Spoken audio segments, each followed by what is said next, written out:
দলীয় নেতাকর্মী ও স্থানীয় বাসিন্দাদের উপস্থিতিতে সড়ক নির্মাণ কাজের উদ্বোধন করেন সংসদ সদস্য। পরে জানা যায় পুরো আয়োজনই ছিল সাজানো। মূল উদ্দেশ্য ছিল পুরনো সড়কে ইট তুলে নিয়ে যাওয়া।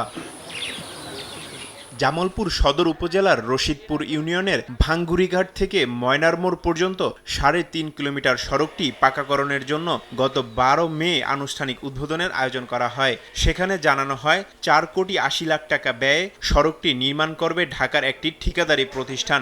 আর সাব ঠিকাদার হিসেবে কাজ করবেন আব্দুল মান্নান। পরদিন থেকেই মান্নানের লোকজন পুরনো সড়কের ইট তুলে বিভিন্ন যানবাহনে করে অন্যত্র সরিয়ে নিতে শুরু করে। এরপর আর নির্মাণ কাজ শুরু না হওয়ায় স্থানীয়দের সন্দেহ হয়। খোঁজ নিয়ে জানা যায় উদ্বোধনের পুরো আয়োজনই ছিল সাজানো এবং এর আড়ালে পুরো রাস্তার ইট সরিয়ে নেয়াই ছিল মূল উদ্দেশ্য। স্থানীয়দের অভিযোগ, ইট তুলে নেয়ায় সড়কটি চলাচলের অনুপযোগী হয়ে পড়েছে। প্রথম দিকে আশ্বাস দেওয়া হয় যে আমাদের রাস্তাটা পাকা করে দেওয়া হবে, এজন্য তারা ইট তুলে নিয়ে যায়। ২-৩০০ মানুষ একখানে জড়ো হয়ে তা করে জিলেবি ঢেলেই খায় এই রাস্তার ইট এটা তুলে থেকে গেল, উদ্বোধন করে থেকে গেল। ঠিকাদার মান্নান ও ইট তুললো, মান্নানের সাথে আসতে ফজলো আগে যাওয়া কি যে অসুবিধা এটা আল্লাহ ভাগ জানে আর আমরাই বেলা জানি। হাড়ুভাঙ্গা গজালা থেকে ইটগুলা তুলে নিয়ে গেছে, নিয়ে যাওয়ার পরে আমরা শুনি যে ওটা বিক্রি হয়ে গেছে। এলজিইডি নির্বাহী প্রকৌশলী জানান ক্ষতিগ্রস্ত সড়কটি সরেজমিনে পরিদর্শন করা হয়েছে। সড়কটি মেরামতের জন্য ঊর্ধ্বতন কর্তৃপক্ষের কাছে প্রকল্প প্রস্তাব পাঠানো হবে।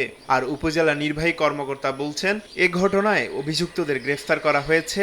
চুরি হওয়া ইট উদ্ধারে চেষ্টা চলছে।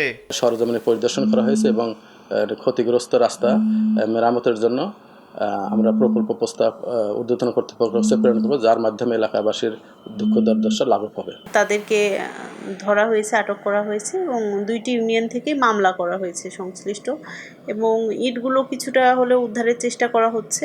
রাস্তার ইট তুলে নেয় ২ ইউনিয়নের প্রায় ২০,০০০ মানুষের চলাচলে চরম ভোগান্তি সৃষ্টি হয়েছে। সময় সংবাদ, জামালপুর।